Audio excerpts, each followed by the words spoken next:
రీసెంట్గా మార్కెట్లో పెద్ద క్రాష్ వచ్చింది కదా, అది కేవలం క్రిప్టో, వెండి గురించి అనుకుంటే పొరపాటే.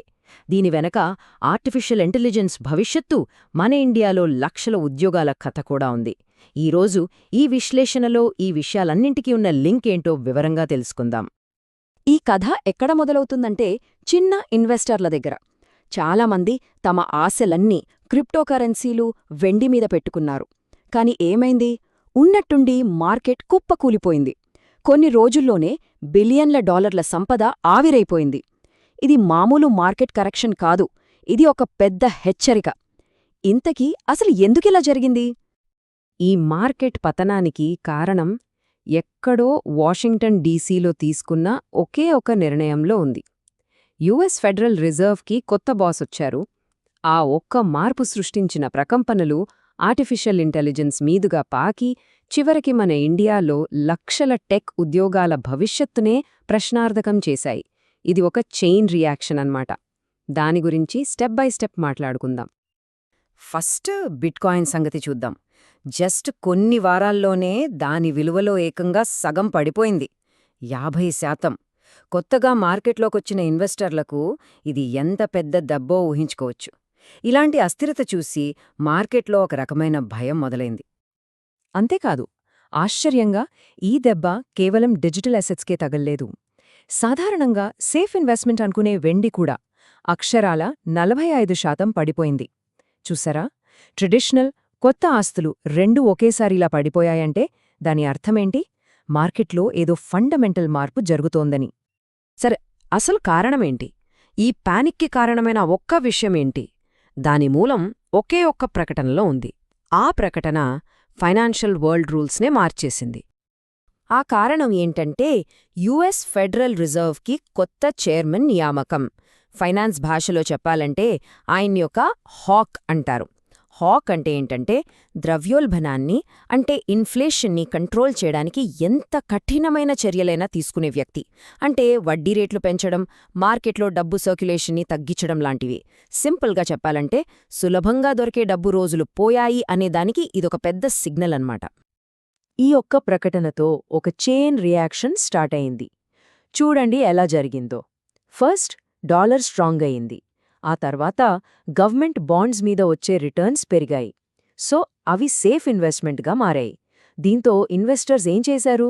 క్రిప్టో, వెండి లాంటి రిస్క్ ఎక్కువగా ఉన్న అసెట్స్ అమ్మేయటం మొదలుపెట్టారు.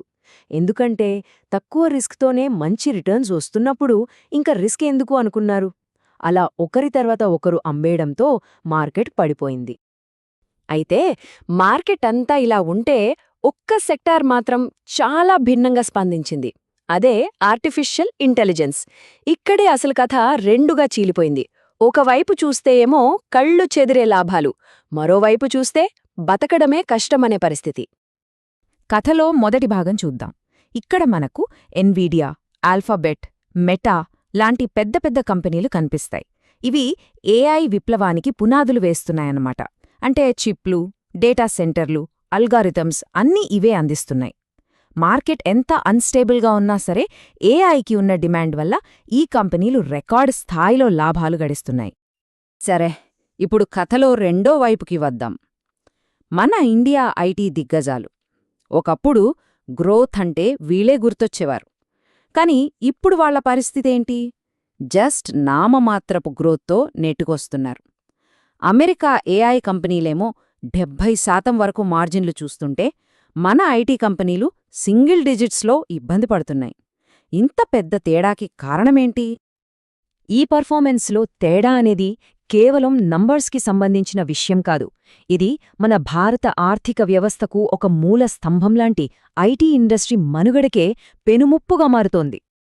ఈ ముప్పు ఎంత సీరియసో అర్థం చేసుకోవాలంటే ఈ ఒక్క స్టేట్మెంట్ చాలు. ఇది ఎవరో అనామక అనలిస్ట్ చెప్పింది కాదు, ఏకంగా ఆంథ్రోపిక్ సీఈఓ చెప్పిన మాట. ఆంథ్రోపిక్ అంటే ఓపెన్ ఏఐకి గట్టి పోటీ ఇచ్చే కంపెనీలో ఒకటి. అంటే ఏఐని తయారు చేస్తున్న వాళ్లే అది సాఫ్ట్వేర్ ఇంజనీరింగ్ని నాశనం చేస్తుందని చెబుతున్నారంటే మనం దీన్ని ఎంత సీరియస్గా తీసుకోవాలో ఆలోచించాలి. దీనికి కారణం మన ఇండియన్ ఐటీ ఇండస్ట్రీ పునాదే కదిలిపోతోంది. ఆ పునాది పేరే లేబర్ ఆర్బిట్రేజ్, సింపుల్గా చెప్పాలంటే అమెరికా లాంటి దేశాల్లో ఎక్కువ జీతాలిచ్చి చేయించే పనుల్ని మన ఇండియాలో తక్కువ ఖర్చుతో చేయించడం. దశాబ్దాలుగా మన కంపెనీలు దీనిమీదే లాభాలు సంపాదించాయి. కానీ ఇప్పుడు సీన్ మారింది. మనుషుల కంటే చౌకగా, వేగంగా ఏఐనే కోడింగ్, ఇతర పనులు చేయగలిగినప్పుడు ఆ కాస్ట్ అడ్వాంటేజ్ అనేది ఇక ఉండదు. ఈ చార్ట్ చూస్తే సమస్య ఎంత పెద్దదో క్లియర్గా అర్థమవుతోంది. మన ఐటీ కంపెనీల ఆదాయంలో కేవలం 10% మాత్రమే నిజమైన కాంప్లెక్స్ సాఫ్ట్వేర్ డెవలప్మెంట్ నుంచి వస్తోంది. మరి మిగిలిన 90%? అదంతా మెయింటెనెన్స్, టెస్టింగ్, ఇతర నాన్ టెక్నికల్ పనుల్నుంచే.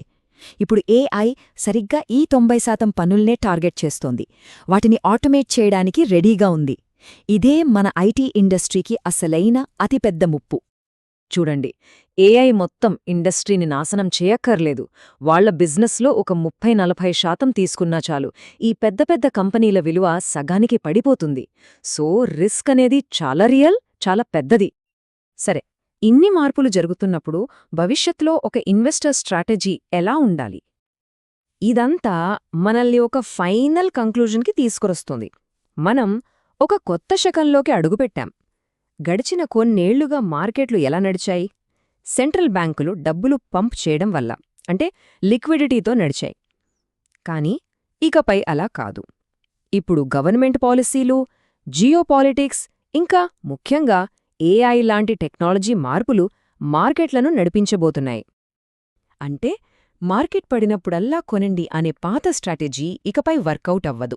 ఇప్పుడు చాలా జాగ్రత్తగా, డిఫెన్సివ్గా ఉండాల్సిన సమయం వచ్చింది. స్మాల్ క్యాప్స్ నుంచి లార్జ్ క్యాప్స్కి షిఫ్ట్ అవ్వడం, మన క్యాపిటల్ని కాపాడుకోవడానికి ప్రయారిటీ ఇవ్వడం, లాభాలు గ్రోత్ లేని కంపెనీల జోలికి వెళ్లకపోవడం చాలా ముఖ్యం. గుర్తుంచుకోవాల్సిన విషయమేంటంటే పాత పర్ఫార్మెన్స్ భవిష్యత్తుకు గ్యారంటీ కాదు. ఇప్పుడు అన్నింటికన్నా ముఖ్యమైన ఎకనామిక్ డ్రైవర్ ఏఐ విప్లవం. సో చివరగా ఒకే ఒక్క ప్రశ్న మిగిలి ఉంది. ఏఐ ప్రభంజనం వచ్చేసింది, అది మన ఫైనాన్షియల్ ప్రపంచాన్ని మార్చేస్తుంది. మరి మన ఇన్వెస్ట్మెంట్ స్ట్రాటజీ పాతకాలంలోనే ఉండిపోయిందా, లేక భవిష్యత్తుకు సిద్ధంగా ఉందా?